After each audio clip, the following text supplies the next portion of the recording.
या फिर हम कह सकते हैं कि अगर आप भारतीय सेना में अधिकारी बनना चाहते हैं तो क्या इसकी प्रोसेस रहती है, किस तरह से आप भारतीय सेना में तीनों सेनाओं में आप किस तरह से अधिकारी की पोस्ट पर भर्ती हो सकते हैं या अधिकारी आप बन सकते हैं। तो सबसे पहले हम कुछ पॉइंट्स हैं उनको देख लेते हैं। जैसे कि हम इस वीडियो में डिस्कस करने वाले हैं, first what is NDA. NDA है क्या।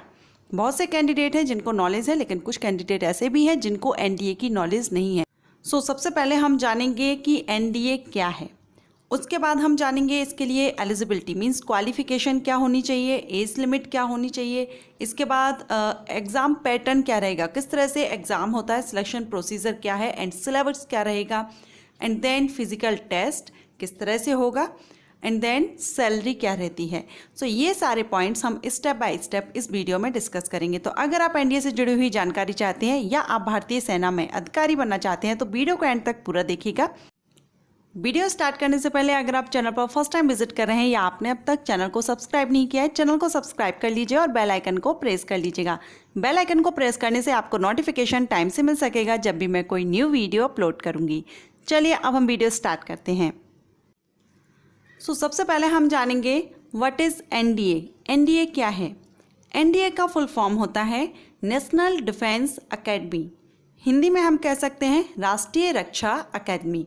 अगर आप भारतीय सेना, तीनों सेनाओं की मैं बात कर रही हूँ, Indian navy, Indian army and Indian air force, तीनों ही सेनाओं में अगर आप भर्ती होना चाहते हैं, अधिकारी के पद पर अधिकारी आप बनना चाहते हैं भारतीय सेना में, तब आप एनडीए एग्ज़ाम देते हैं। और ये जो एनडीए एग्ज़ाम है एक तरह से एंट्रेंस एग्ज़ाम है और ये एग्ज़ाम जो कंडक्ट कराया जाता है वो यूपीएससी के द्वारा कंडक्ट कराया जाता है। UPSC means union public service commission. UPSC के द्वारा जिस तरह से आईएएस, आईपीएस, आईएफएस, आईआरएस जो एग्ज़ाम कंडक्ट कराए जाते हैं, भर्तियां की जाती हैं, उसी तरह से एनडीए पर भी एग्ज़ाम कंडक्ट कराया जाता है। और एनडीए के लिए आफ्टर 12th आप इसके लिए आवेदन कर सकते हैं, इस एग्ज़ाम को आप दे सकते हैं। अब हम जानेंगे कि ये जो एनडीए एग्ज़ाम है साल में कितने बार कंडक्ट कराया जाता है, कितने बार लिया जाता है। तो एनडीए एग्ज़ाम साल में 2 बार लिया जाता है, 2 टाइम्स कंडक्ट कराया जाता है। ओके, ये तो बात हुई व्हाट इज़ एनडीए। अब हम जानेंगे एलिजिबिलिटी क्राइटेरिया के बारे में। एनडीए एग्ज़ाम के लिए आपके पास क्या एलिजिबिलिटी क्राइटेरिया होना चाहिए। सबसे पहले हम क्वालिफिकेशन देखते हैं। तो आपका 12th पास होना जरूरी है। पीसीएम से, फिजिक्स, केमिस्ट्री एंड मैथ से आपका 12th पास जरूरी है। एक बात और मैं यहाँ पर आपको क्लियर करना चाहूँगी, 2019 में जो वैकेंसीज आई थी, भर्ती की जा रही थी, उसमें जो क्लियर किया गया था नोटिफिकेशन में कि जो इंडियन आर्मी है उसके लिए फिजिक्स एंड मैथ कंपलसरी नहीं है, लेकिन इंडियन एयरफोर्स एंड नेवी के लिए मैथ एंड फिजिक्स कंपलसरी है। इंडियन एयरफोर्स या नेवी के लिए वही कैंडिडेट आवेदन कर सकेंगे या भर्ती हो सकेंगे जिनका मैथ एंड फिजिक्स से 12th पास होगा। ओके, अब हम यहाँ पर नेक्स्ट जानेंगे आपकी परसेंटेज कितनी होनी चाहिए। तो मिनिमम परसेंटेज आपका 60 होना चाहिए।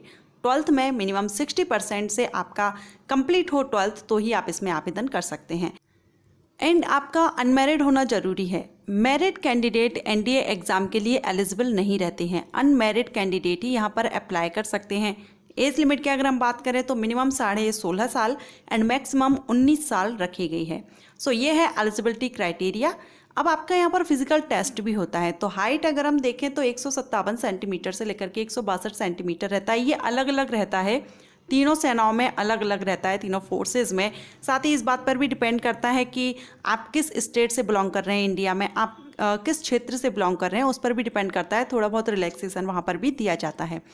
वेट की अगर हम बात करें तो ये हाइट के अकॉर्डिंग नहीं रहती है।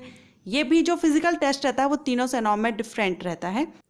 अब हम जानेंगे एग्ज़ाम पैटर्न के बारे में। एग्ज़ाम पैटर्न क्या रहता है। तो यहाँ पर 2 पार्ट्स में आपका एग्ज़ाम होते हैं। फर्स्ट आपका रिटन एग्ज़ाम होगा, सेकंड एसएसबी इंटरव्यू होता है। जो आपका रिटन एग्ज़ाम होता है वो 2 पेपर्स में रहता है, 2 पार्ट्स में रहेगा, पेपर 1 एंड पेपर 2। पेपर 1 में आपका मैथमेटिक्स से क्वेश्चंस आते हैं एंड पेपर 2 में आपसे जनरल अवेयरनेस के क्वेश्चंस किए जाते हैं। ये आपका रिटर्न है जिसमें आपके 2 पेपर होंगे, पेपर 1 एंड पेपर 2। और यहाँ पर जो सब्जेक्ट्स हैं वो मैथमेटिक्स एंड जनरल अवेयरनेस, सिर्फ ये 2 ही सब्जेक्ट से आपसे क्वेश्चन किए जाएंगे। मैथमेटिक्स में जो क्वेश्चन रहेंगे 120 क्वेश्चंस आएंगे एंड जनरल अवेयरनेस में 150 क्वेश्चन आते हैं। इस तरह से जो अगर हम ओवरऑल देखें टोटल क्वेश्चंस 270 टोटल क्वेश्चंस रहते हैं एंड टोटल मार्किंग यहाँ पर 900 रहती है। 900 मार्क के यहाँ पर टोटल क्वेश्चंस आएंगे। टाइमिंग आपको 2.5 घंटे की, हर एक पेपर के लिए, दोनों पेपर के लिए अलग अलग आपको 2.5 घंटे की टाइमिंग दी जाती है। साथ ही नेगेटिव मार्किंग भी रहती है, सो आप आंसर केयरफुली दीजिएगा। ये तो था एग्ज़ाम पैटर्न। अब हम जानेंगे यहाँ पर आपका सेपरेटली जो पैटर्न रहता है, किस तरह से आपसे क्वेश्चन किए जाते हैं। जैसे मैथमेटिक्स में आपसे किस तरह के क्वेश्चन किए जाएंगे, तो इसके जो मेन टॉपिक रहते हैं वो algebra, trigonometry, differential calculus, statistic and probability, integral calculus, analytical geometry, ये मेन टॉपिक्स हैं जहाँ से ज़्यादातर क्वेश्चंस आपके मैथमेटिक्स से किए जाते हैं। अब हम जानेंगे जनरल अवेयरनेस। इसमें आपका group A and group B 2 parts रहते हैं।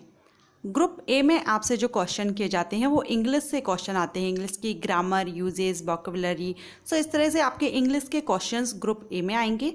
एंड ग्रुप बी में आपसे physics, chemistry, current affairs, history, geography, general science से क्वेश्चन आपसे किए जाते हैं। एक बात और मैं यहाँ पर आपसे कहना चाहूँगी, अगर आप एनडीए एग्ज़ाम देना चाहते हैं, अगर आपका एम है भारतीय सेना में भर्ती होने का, अधिकारी बनने का, तो आपको आपके 10th के बाद जब आप चूज़ करते हैं सब्जेक्ट, तो आप वहाँ पर मैथ सब्जेक्ट चूज़ करें। तो आपके लिए तीनों जो सेनाएं हैं उसमें से आपका जिसमें भी इंटरेस्ट है आप उसमें जा सकते हैं।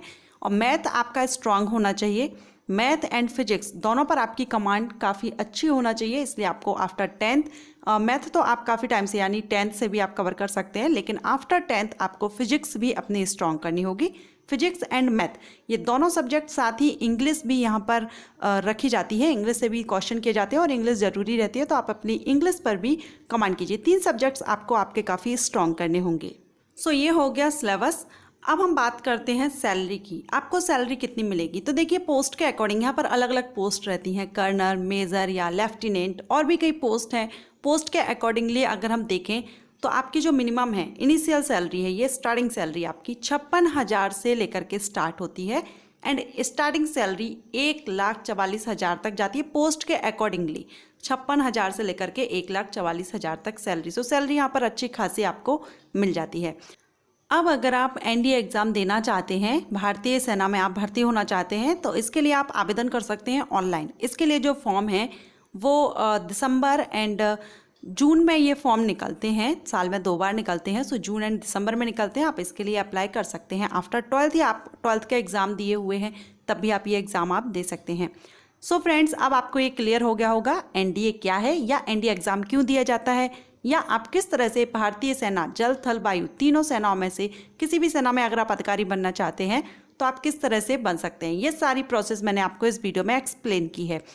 इसके लिए eligibility criteria and selection procedure, age limit, सब कुछ मैंने आपको इस वीडियो में अच्छे से एक्सप्लेन किया है। आशा करती हूँ आपको ये वीडियो पसंद आया होगा।